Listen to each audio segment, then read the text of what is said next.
प्रेक्षकांनो, आपण बघितलं की अनु टीचर डॉक्टरांना अलर्ट करायला आल्यात गौतमीबद्दल, पण तिथे गोझाते आणि गौतमी पोहोचतात हे अनु टीचरच्याही लक्षात आलंय। डॉक्टर म्हणतात तुम्ही जरा वेळ बाहेर बसा।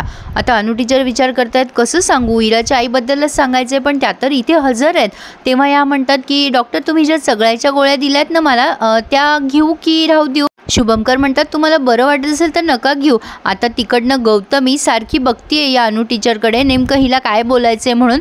अनु टीचर आता तिच्याकडे बघतात आणि शेवटी ठीक आहे एवढंच विचारायचं होतं असं म्हणून त्या निघून गेल्या आहेत। जे सांगायचं होतं ते सांगायचं राहूनच गेलं। इराने मात्र सगळ्या शाळेमध्ये चॉकलेट्स वाटले। आता काय गुड न्यूज आहे हे काही ती सांगे ना, फक्त म्हणते गुड न्यूज आहे, त्यामुळे पोरं पण मस्त 2-2 चॉकलेट खाऊन घेत आहे। पण बयो आल्यावर बयोला म्हणते हे घे बयो। आता बयोला ते चॉकलेट काढून देते पण मुद्दाम ते चॉकलेट खाली पडते बयोला खाता येऊ नये म्हणून, आणि तिला म्हणते तुला आनंद झालाच नसेल ना, माझ्या मम्माचं माझ्या बाबाशीच लग्न होणार होतं आणि आता ते होणारच आहे।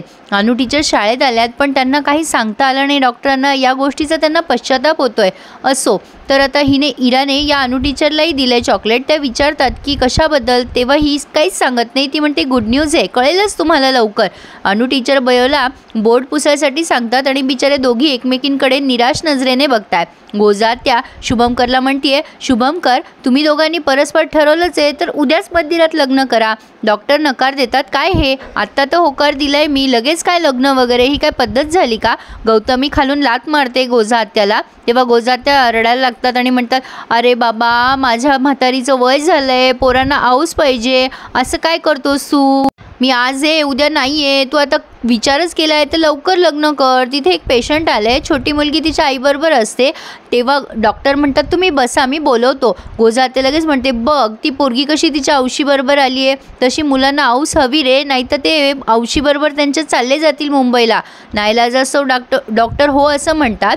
गोझात्या लगेच गुरुजींना फोन करून घरी बोलवतीये। गौतमी रस्त्यातच नाचायला लागते, इतकी गोलगोल फिरवते गोझात्याला आणि रोडवर फेकून देते। तेवढ्याच समोर एक गाडी येते आणि गोझात्या गाडी खाली येणार असतात, ते नाटकं करते, शिव्या देते त्या माणसाला, काय रे तुला दिसत नाही का? तो माणूस म्हणतो रस्ता कुठे नाचायची एक जागा आहे का, घरी जाऊन नाच ना, आणि इतकं अरे तुरे बोलतायत हे। पण फायनली गोझात्या म्हणते बाबा माझं चुकलं तू जा। गौतमी म्हणते आता मी शुभमकरच्या सगळ्या प्रॉपर्टीची मालकीण होणार, आणि गोझात्यालाच उलटं बोलते चला काय टाइमपास करता, इथे भरपूर कामं पडली आहेत। आता चैतूला ही गुड न्यूज सांगितली आहे या इराने, तेव्हा ती हसायला लागते आणि म्हणते काय तुझ्या मम्माचं तुझ्या बाबाशीच लग्न आहे, मला वाटलं दुसरं कोणाशी लग्न आहे। आरव म्हणतो चैतू त्यात हसण्यासारखं काय आहे ग? अगं मान्य आहे त्यांचा घटस्फोट झाला पण त्या आता एकमेकांसोबत लग्न करतायत, तुला काय एवढं हसायला येतंय? चैतू म्हणते अरे आरव मी असं कधी ऐकलं नाही ना म्हणून गंमत वाटली रे, मला आनंदच होतोय तुझ्या आईवडिलांचं पुन्हा लग्न होतंय। इरा म्हणते चल मी तुला वडापावची पार्टी देते, पण शैलू नाहीये, शैलूला नंतर देण्यात येणार आहे पार्टी। अनु टीचर बाहेर आल्यात आणि बयोला म्हणताय तू काळजी करू नकोस, मी तुझ्या बाबांशी आज रात्री नक्की बोलेल फोनवरती। गोझात्याने गुरुजींना बोलवलंय। गौतमी लगेच म्हणते पाणी वगैरे देऊ का? सुमन ताई घरात नाही आहेत। गुरुजींना सांगण्यात येते की उद्या आमच्या घरी लग्न आहे। गुरुजी म्हणतात कोणाचं लग्न आहे? तुमच्या घरी तर सगळ्यांचे लग्न झालेत, मुलं पण लहान आहेत।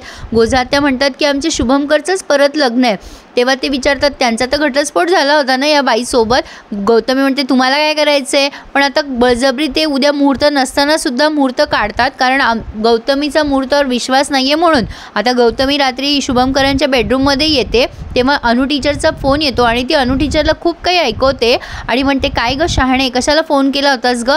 माझ्या नवऱ्याला फोन काय करतेस? दवाखान्यात काय येतेस भेटायला? शिकायला आली आहेस ना गावात, गपचूप पोरांना शिकव ना, कशाला असली चाळे करतेस? माझ्या नवऱ्यापासून लांब राहा हा, नाहीतर गावात तुझी अशी धिंड काढायला ना कधी बघितली होती की नाही, गावात तुझं राहणं मुश्किल करून टाकेल मी। इतकी वचवच बोलते प्रेक्षकांना। तिकडनं अनु टीचरला ती बोलायची संधीसुद्धा देत नाही। त्या म्हणतात हे बघा तुमचा काहीतरी गैरसमज होतोय, आणि अक्षरशः 2-4 शिव्या पण देते गौतमी। खरं तर हे मालिकेमध्ये दाखवणं योग्य नाही आहे, पण आता काय बोलणार, शेवटी अनु टीचर फोन कट करून टाकतात। गौतमी तिचा फोन ब्लॉक करते नंबर। आता अनु टीचर विचार करताय मी आता काय करू, कसं त्या डॉक्टरांशी बोलू याबद्दल। बिचारे अनु टीचर त्यांच्या डोक्याला नसता ताप झालाय। असो इथे हा रिव्ह्यू पूर्ण झालाय, पण आता बघतोय आपण पुढे की गौतमी आरवला पण सांगते की उद्याच आमचं लग्न आहे। आता डॉक्टरांचा चेहरा मात्र प्रचंड पडलेला आहे प्रेक्षकांनो। आता या बयोने सुमन आत्याकडनं फोन घेतलाय त्यांचा मोबाईल आणि बाहेर जाऊन अनु टीचरला फोन लावत असते।